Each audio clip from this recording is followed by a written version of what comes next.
Now, Yiseka'yah, for those who not know, it's the name for Jesus.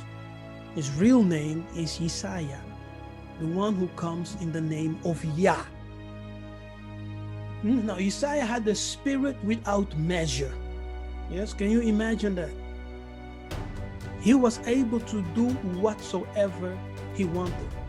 It was in his power. Yes, he was powerful, this brother of us. Yiseka'yah, he had the spirit without measure as the messenger of the covenant. Yiseka'yah is the messenger of the covenant, and he operated with the spirit without measure. It means that his anointing had no limit. Okay? No, none. So he operated in the fullness of the Spirit. Now, it does not mean that you cannot operate in the fullness of the Spirit. You can operate in the fullness of the Spirit according to the proportion or measure that the Tanzambe has given to you. So when Tatanzambe gives you, for example, this thing over here, yes, and he tells you that the fullness of my manifestation is the measurement of this thing for you. Now, it's your responsibility to make sure that you work and operate according to the fullness what this thing can contain. You understand? So you can operate in the fullness of God, of Nzambi, according to the proportion of faith that you have received. Do you hear me?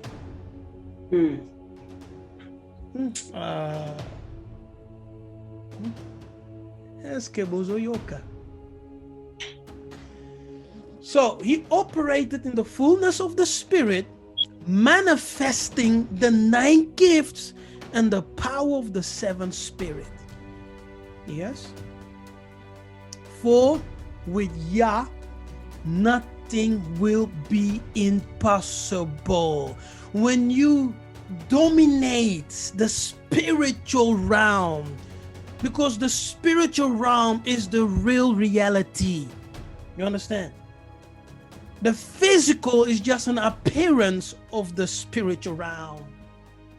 So the spiritual realm determines the reality of the physical realm. So if you want to move in the impossibles, you must reign in the spiritual realm first. Then you can change and manipulate the reality of the material world. You understand? And everything will be possible. Everything you can imagine, you can do when you reign absolute in the spiritual realm. When the 7 spirits come, people, that is the dimension where those who will receive the spirits will operate. You have power to change the elemental natures. You have power. You understand? You can say, for example, you can call the winds. You can call the rain. You can make fire appear. You can shoot lightning. Oh, Antuka. This will happen when you dominate the spiritual realities. The physical is nothing. You can bend the reality just with the frequency of your faith. You understand? When that is powerful, people, this is how Yiseka'yah Congo had power, yes, to change the molecular structure of water and to speak against the wind, to say, wind, be still, okay? to walk upon water, so he's walking on concrete. Yes? Yeah. Zombie. Hallelujah. Oh, that is so powerful. That is so powerful.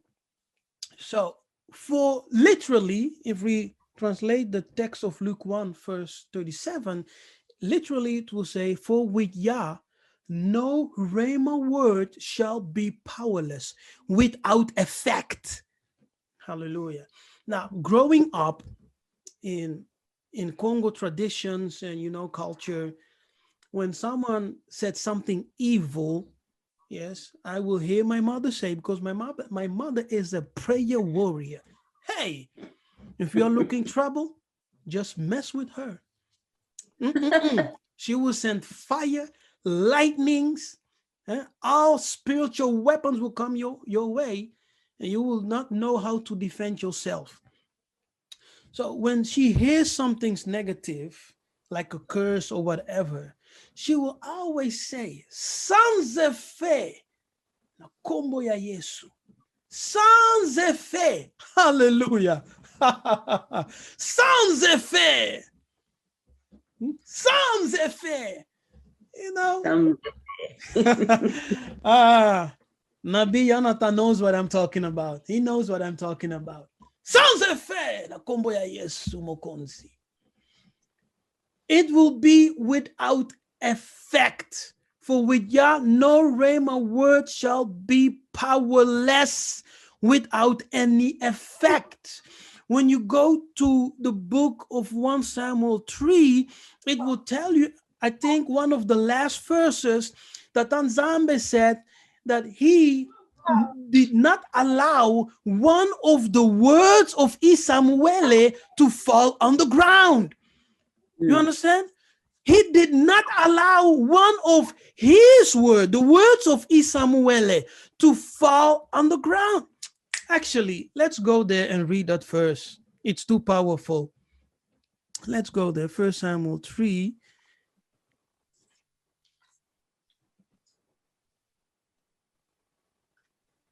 Yes, verse 19. 1 Samuel 3, verse 19. You can read it, Ron. And Samuel grew, and the Lord was with him, and he did let none of his words fall to the ground. Oh, my goodness. Brother Ron, read it again with powerful volume. All right. And Samuel grew, and the Lord was with him, and did not let none of his words fall to the ground. So Samuel grew, meaning that he matured in life. He matured in the spiritual things. He matured in ministry. He matured in the gifts. You understand?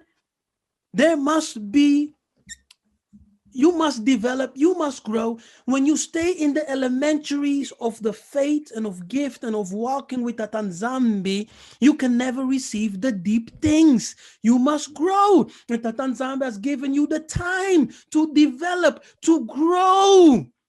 Hallelujah. And to cultivate the gifts. That's your responsibility. Stir up the gift that is in you by the laying on of hands. Hallelujah. Stir up the gift. Grow, mature. Cultivate the gifts. So Samuel grew. He matured spiritually. He matured in his gift. Yes, he matured, because if you read the whole chapter in the beginnings, that Nzambe was calling him, he did not understand. He went to Eli and said, have you called me? Eli said, no, I have not called you. Go and sleep. So when you are still sleeping, you will never discern the calling of that Nzambe. When you are still lying down, you will never discern the voice of the Most High. So you will go to your father, you will go to your mother, you will go to a brother. Hey, did you call me? No, I did not. Wrong number. Go back to sleep. Hallelujah. So Samuel grew, he matured, and the Lord was with him. You see? So as you mature, Tatanzambe will show himself to be with you, like he was with Joseph. Like Yiseka'yah said, if you love me, keep my commandments. Mature in walking and living according to my principles, and I will manifest myself to you. But not only I, but my Father. And we will come and abide with you. So he grew, he matured, and Yah was with him. Yes? And look at this. Look at this part. Pay attention. And Yah did let none of his words fall to the ground. You understand? So Yah did not let none of his words fall to the ground to be powerless or without any effect. I don't think you understand the significance of this. So whatever Samuel spoke happened. You understand? Now, take note. It does not say that Yah did not let one of Yah's words of God, but his words, the words of Isamuele, his words. You can mature and grow in such a spiritual level and vibrate in such a tremendous frequency that whatever you speak, your words, not the words of the Most High, but your words will have effect on the realities of things. Hallelujah. Kembu. En tout cas, you can come to such a level that when you speak, things happen. It's dangerous, eh? It's dangerous because you can kill a lot of people. If I say you go and die, you will die. If I say go and be well, you be well. Yeah? If I say go tomorrow, you will give birth to your baby, it will happen. The Tanzamba said he did not let none of his words fall to the ground. For with Yah, no rhema word, look at the screen. For with Yah, no rhema word shall be powerless. Does that go for everyone? No. For those who reach this level of maturity, this level of spirituality, their words will contain great power.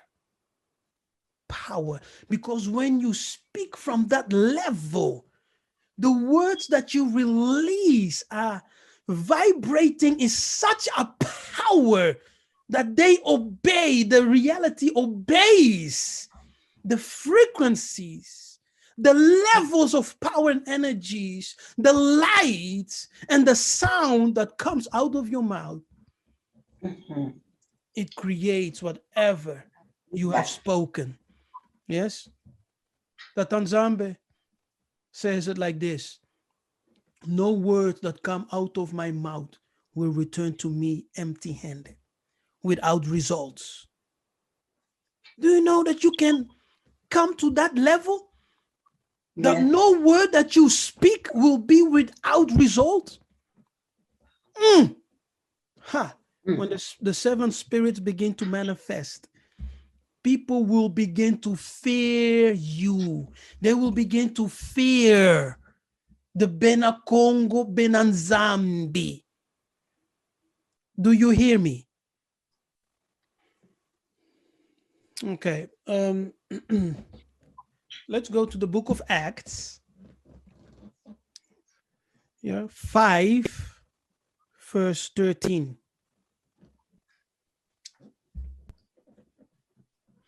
Yanata, listen to this first. Okay. Acts Ready? 5, read verse 12 and 13. 12 and verse 13. Okay. And by the hands of the apostles were many signs and wonders wrought among the people, and they were all with one accord in Solomon's porch. And the and of the rest durst no man join himself to them, but the people magnified them. Hallelujah. Okay. Now, verse 13 tells us in the first line, and the rest that there's no man. Yeah. That's the actually what it means there. Many people there, they were afraid to join themselves with them. What? Because of the manifestation of the powers which they were showing, you know. Hey, it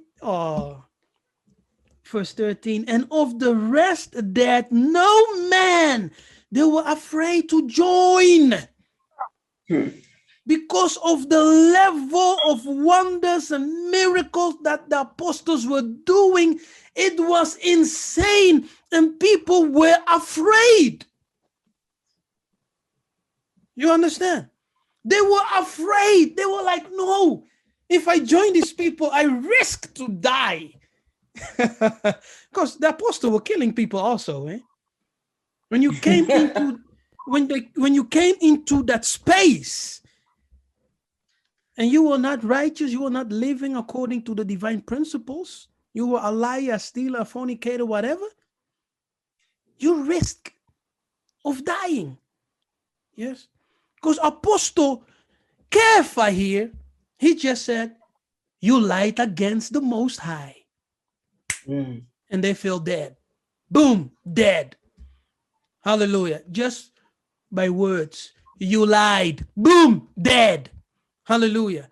And the people heard about these things and they were afraid. They were like, no, man, they are killing people with just their words. How can we join these people? We will die. I love to lie. I love to fornicate. I love to steal. You understand? No, I will not join these people. I will remain in my wickedness and die in my wickedness, then go there and to be killed in the holy place. So they were afraid because the apostles operated in the seven spirits, and the words that they spoke was never powerless and never without effect.